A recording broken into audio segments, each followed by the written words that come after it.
Hey, welcome back to another week of the astrology. We are going to take a look at the astrology of August 22nd, Sunday, through August 28th, Saturday. Thanks for joining me.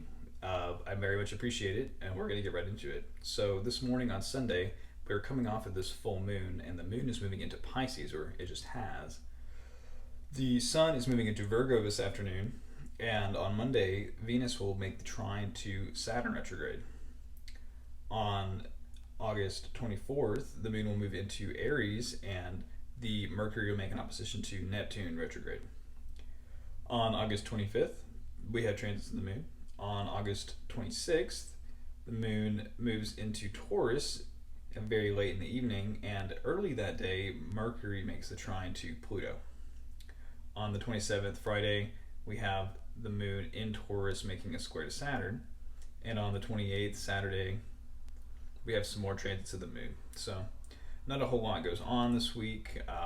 It's kind of a transitional week where we're moving from Leo season, where our energy is very bright and intense and, projecting in general, right? To Virgo season, which has, a character of, I want to say duty or busyness or well, it's more Capricorn, but with Virgo, I mean, it's order, organization, detail, putting our energy into the details of our lives becomes the priority. So, so yeah, that's the rest of the day on Sunday. We just have the moon in Pisces, which really wants to kind of take it as it goes, right? Kind of open, accepting of what comes up. The moon is still full in Pisces, ruled by that Jupiter retrograde. So, I mean, it's not as though Jupiter's direct. It is sort of a not subdued. I mean, it is subdued in a way because Jupiter is in Saturn's sign. We have this ultimately Saturn ruled lunation. Um, when the sun moves into Virgo, that sun will be ruled by Mercury. So we have a very strong rulership for our sun, which the sun generally indicates our personal energy, the way that you light up your life, really, or the way that, you know, it's kind of like what you or what we revolve around, right?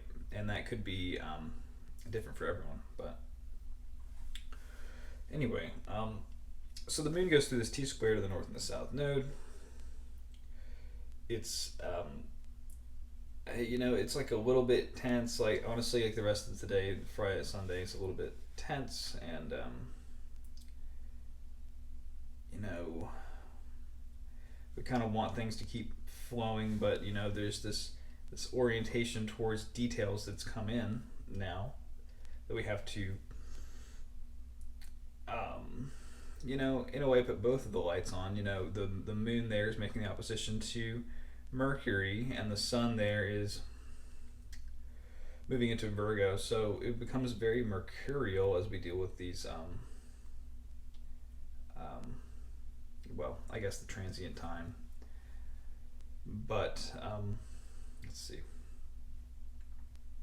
So yeah, on Monday, on August 23rd, Venus will perfect the trine to Saturn, which is stabilizing these connections or relationships that may have come up, or otherwise whatever that area of Libra is for you in your chart. That area is, in a nicer, it.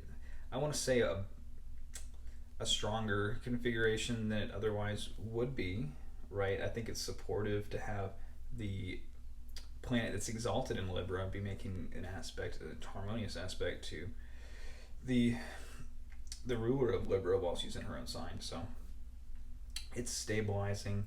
It's bringing to wherever Saturn is in your chart right now too. It's like it's bringing some freshness, some sprucing up to what is an ongoing problem.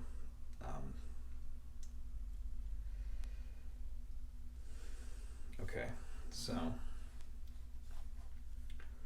the moon will make that opposition to Mars in the morning, and then the opposition to Mercury in the later on. So actually, things kind of get a little bit hot here. It looks like on Monday.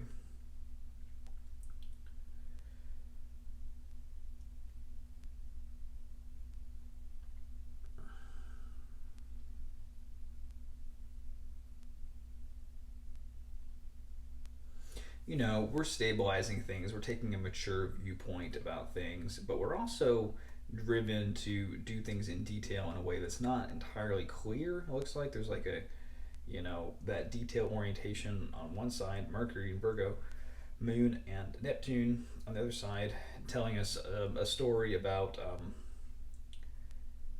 you know, I guess, being lost in the details, or being, because Mercury himself isn't afflicted. It's just where the Moon is at with Neptune is,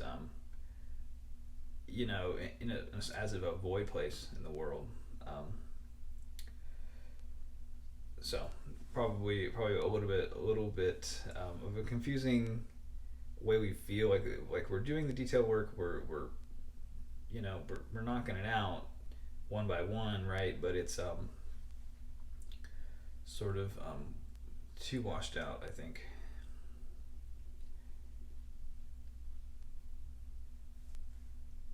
But it does have this critical element, right? It does have that critical character to it, right? The Moon, Mars, Mercury. So we are driven to take some I think determined action at this time. Even though like Mars and Virgo is like more detail oriented and not as revealed, I guess, as other Mars placements. Okay, so as we get into Tuesday, the Moon is basically void of course, and then it goes into Aries, and it's just kind of hanging out in Aries after that, while the Mercury makes its opposition to Neptune. So maybe we had like a sense of like foreshadowing, or like some themes that gonna have to come up around some action, some thinking that needs to be done, some planning, some organizing, because this is really the one of the better times this year that we can make things clean and organized, neat, and ready for the next phase, right? So don't miss that, I think, on Monday. All right. So as we get into Tuesday, we're more driven because the Moon is in Aries and Mars is ruling the Moon. Mercury is making an opposition to Neptune. That's really it. So Mercury is doing his detail work. He's not really dropping the ball, right? But these later degrees of Virgo have this Neptune influence on them that is kind of making the terrain itself somewhat shifty, somewhat distorted, unclear. You're doing the details, but it's like about something that's like somewhat nebulous, or like there's a nebulous sort of influence that's coming into the communication, into the activities as well.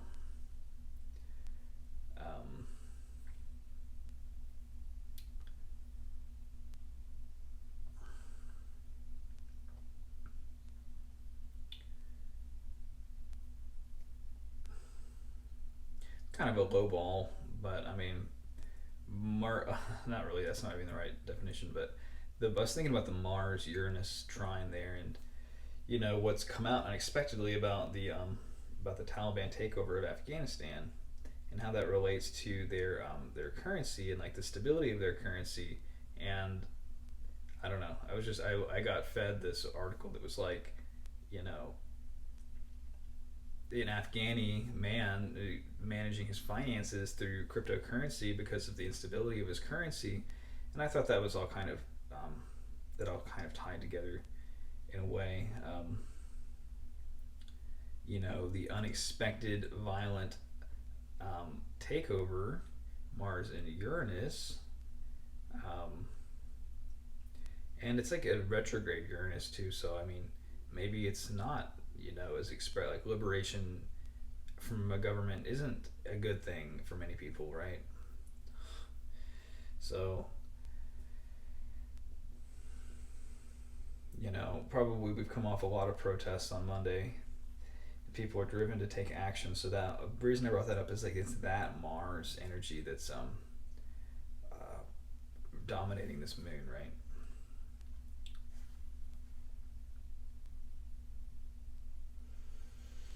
All right, so the moon is just doing his moon and Aries thing, right? Um, what else can we say? But then the let's see. Right. So before the moon gets in Taurus, we have these aspects to Pluto and Jupiter that play out with the moon, and also Mercury makes the trine to Pluto. So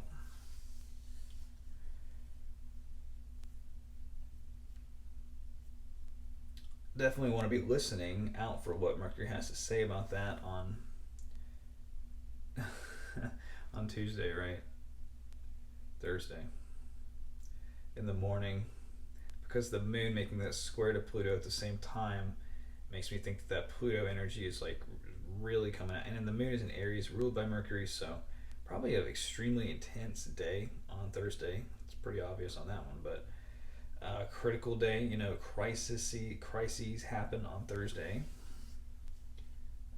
which looks like with the moon sextile to Jupiter, like there is a um, I want to say a police presence or some kind of afflicted but righteous presence that's kind of buffing up the moon there. But I mean, it's angry. The moon in Aries, ruled by that Mars. You know, ruled by that Mercury, who's trying to Pluto. It really tells a story about.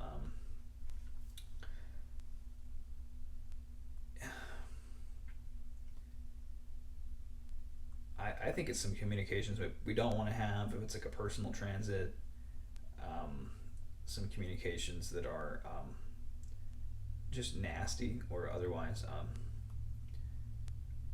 related to structures of power and so on. And probably pretty scary on Thursday too. If you're just glued to the news cycle. I mean, this is a day to be glued to the news cycle and just be afraid, if you want.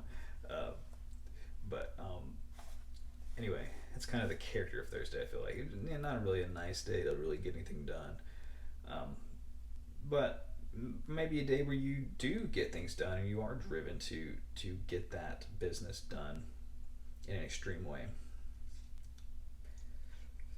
Mercury and Jupiter in their own way indicates business, and Pluto, of course, indicates an extreme, uncomfortable situation.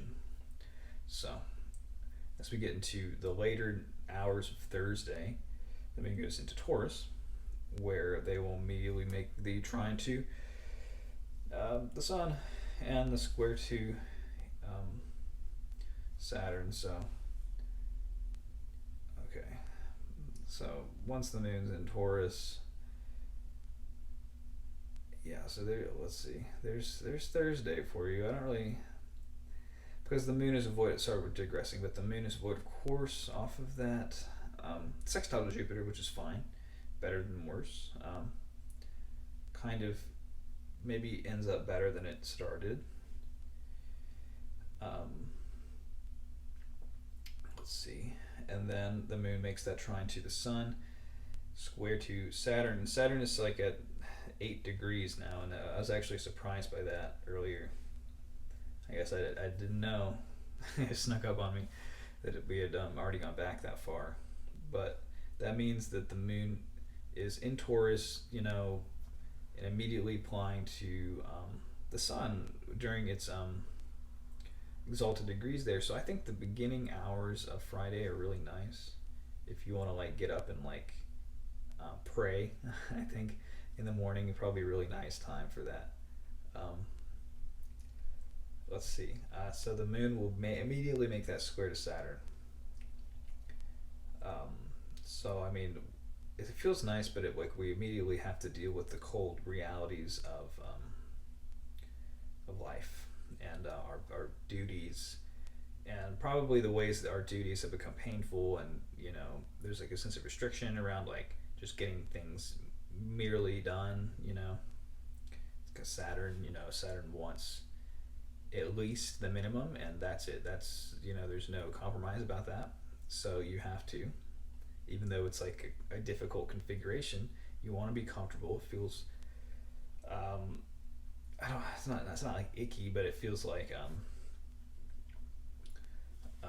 locked down. You feel feeling a little bit locked down. We want to be probably comfortable and like enjoying being here and like being in nature and like being in this moment of ecstasy.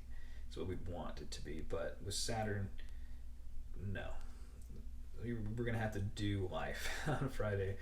Uh, and then when the August 28th comes around, Saturday, the moon is leaving that square to Saturn and applying the conjunction to Uranus. So in the morning, these some unexpected things come out.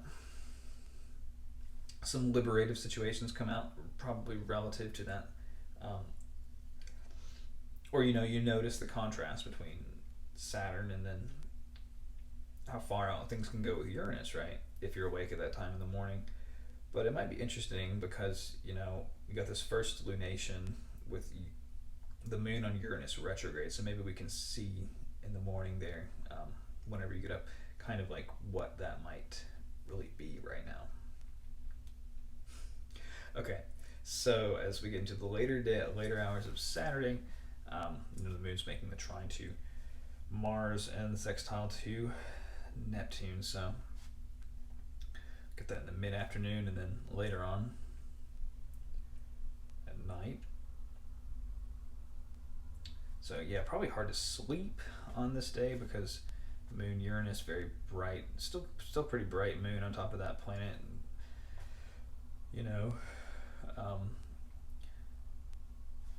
But maybe not. I have noticed it though. The moon on top of Uranus making that trine to Mars.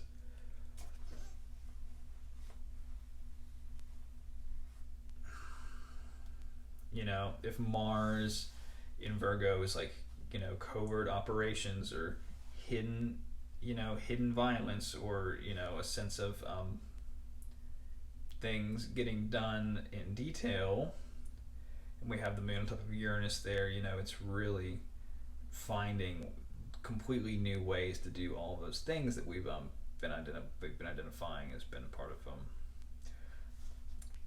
Mars in Virgo past month. So, but otherwise, it's a good time to take action. Like it's flowing very easily with the moon in Taurus. Like we're enjoying what we're doing. The way that we're enjoying really works with the way that we want to do things, which might look more like being slow or being lazy, or just kind of enjoying those moments of the moon in its domicile. And it's working very well with our way of doing things anyway. So as we go on though, the moon will make that sextile to Neptune, which could be nice. I do like how Neptune is. Do I like it? I don't know. The moon, the Neptune is like in a grand trine or a kite aspect with the moon. I don't know why I had this point on the whole time. It's not really necessary. Let's see. Goodbye. All right. So the moon there. And we got two different grand trines kind of playing out, right? We got the Mars Uranus trine, and we got the Mercury Pluto trine, right? So kind of throughout the day on Sunday, we've got these strong flowing energies. Kind of maybe it's like a brisk feeling day. I don't know why, but maybe it is. That's kind of what I see.